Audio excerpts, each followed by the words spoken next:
សូមស្វាគមន៍មកកាន់វីដេអូថ្មីហើយនេះគឺជាវីដេអូដែលខ្ញុំនឹងលើកយកមកនិយាយតាក់ទងជាមួយនឹងទូកដែលមានឈ្មោះថាដីដោះសែនជ័យបារមីព្រះអង្គខ្មែរដីដោះសែនជ័យបារមីព្រះអង្គខ្មែរគឺជាទូកមួយគ្រឿងជាជើងខ្លាំងណាស្ថិតនៅក្នុងខេត្តកំពង់ចាមដែលស្ថិតនៅក្នុងវត្ត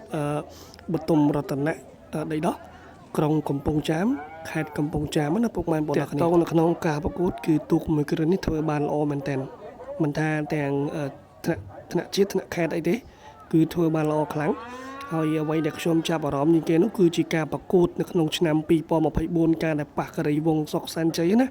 ដែលជាជើងខ្លាំងមកពីខាងខេត្តតាកែវគឺថាមែនតើគឺដេញចាក់យកគ្នាល្អខ្លាំងមែនតើប៉ុន្តែសម្រាប់ថ្មីនេះដូចជាកំឡុងឆ្នាំ2025-26យើងទេ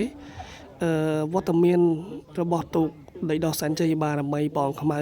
គឺនឹងប្រែคล้ายទៅជាទូកដែលមានឈ្មោះថាពេជ្រធិបតីបារមីកោះសំរោងឲ្យពុកម៉ែបងប្អូនគ្នានេះបើតាមអ្វីដែលខ្ញុំដឹងពីព័ត៌មានរបស់បងប្អូនយើងនៅក្នុង TikTok ឬក៏បណ្ដាញសង្គមណាឃើញគាត់ផុសច្រើនទៅជាមួយនឹងទូកដែលមានឈ្មោះថាដីដោះដោយនៅក្នុងវីដេអូនេះអញ្ចឹងគឺទូកដែលមានឈ្មោះថាដីដោះសែនជ័យបារមីព្រះអង្គខ្មៅគឺបាននិយាយទៅគឺបានកែសម្រួលឬក៏ឈូសពណ៌អីចេញអស់ហើយមកជាទូកដែលមិនទាន់មានតំណប់មានអីនោះទេគឺតាមអ្វីដែលប្រគូចាតការនិយាយហ្នឹងគឺនឹងបដូរឈ្មោះមកជាឈ្មោះថាពេជ្រធិបតីបារមីព្រះអង្គខ្មៅអញ្ចឹងយើងមានតែរងចាំមើលដល់គ្នាទេថាលបឿននៅពេលដែលបដូរថ្មីមកនេះតើលបឿនវាទៅជាយ៉ាងណាអញ្ចឹងណាហើយនេះគឺជាការក្រុងពលីសុំពរសុំជ័យសាជាថ្មីបន្ទាប់ពីកម្មវិធីប្រគល់ជូនហើយម្ដងហើយប៉ុន្តែនេះគឺយើងធ្វើនៅក្នុងវត្តដើម្បីមានការសូត្រមន្តក្រុងពលីជាដើមដើម្បីឲ្យមានពរជ័យសិរីសួស្តីណាហើយក្នុងនោះដែរក៏ឃើញមានវត្តមានរបស់លោកពូត្រីសញ្ញាផងដែរដែលបងប្អូនយើងនិយមហៅថាជាងជប៉ុនណាក៏គាត់មកចូលរួមទស្សនាផ្ទាល់ផងដែរនៅក្នុងវត្តបទុមរតនៈដីដោះណាបងប្អូនគ្នាដែលស្ថិតនៅក្នុងខេត្តកំពង់ចាមនឹងឯង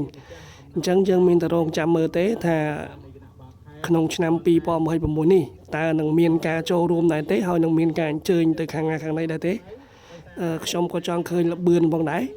ហើយបើតាមលើដំណឹងមកឮថាមានកម្មវិធីនៅខាងកងមាសផងអញ្ចឹង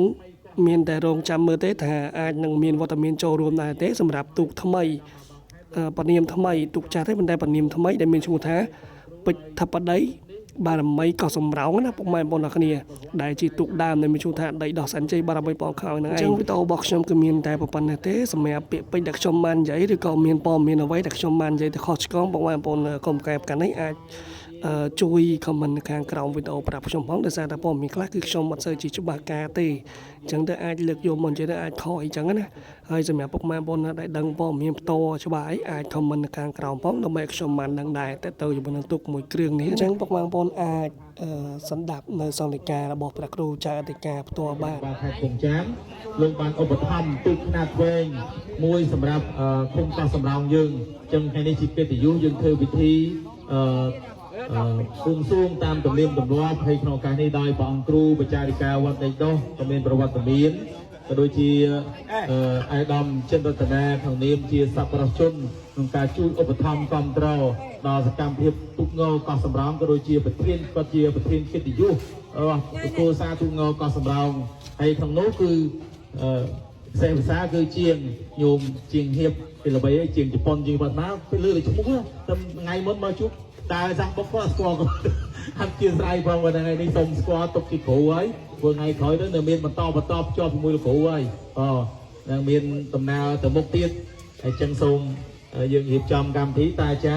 យើងថ្ងៃនេះធ្វើពិធីសូមការអនុញ្ញាតពីព្រះអង្គគ្រូបច្ចារិកាថ្ងៃមុននេះឯកឧត្តមអាបាខេត្តក៏ដូចជាព្រះអង្គគ្រូលោកធ្វើពិធីបកគលម្សាហើយថ្ងៃនេះយើងសូមការអនុញ្ញាតម្ដងទៀតពីទស្សបាមីវត្ថុស័ក្តិសិទ្ធិនៅក្នុងវត្តបទុមរតនៈដីដោះដោយសូមការអនុញ្ញាតយកទូកដែលមានឈ្មោះដើមដីដោះសែនជ័យបារមីព្រះអង្គខ្មៅ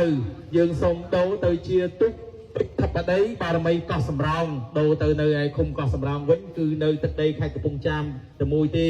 ហើយក្នុងនោះគឺជាម្ចាស់អំណោយដែរគឺឯកឧត្តមអ៊ុនចិន្តាអភិបាលនៃគណៈបាលខេត្តគ្រាន់តែសូមដូរឈ្មោះពីដីដោះសែនជ័យបារមីព្រះអង្គខ្មៅដោយសារតែឯកឧត្តមអាបាខេត្តលោកត្រៀ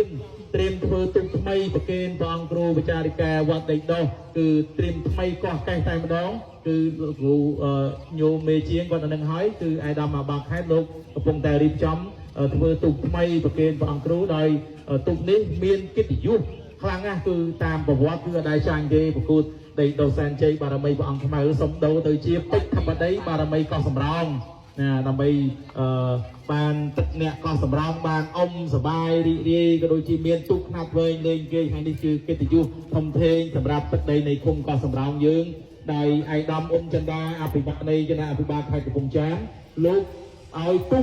ទូកនេះហាទូកសំណាប់ចិត្តរបស់គាត់ហើយគាត់ស្រឡាញ់ណាគាត់មានប្រសាសន៍ថ្ងៃមកបកគោផ្ទាល់គាត់ថាគាត់ស្រឡាញ់ណាដោយសារគាត់ឃើញសន្ទុះនៃការគ្រប់គ្រងរបស់ញាតិញោមបងប្អូនប្រជាពលរដ្ឋ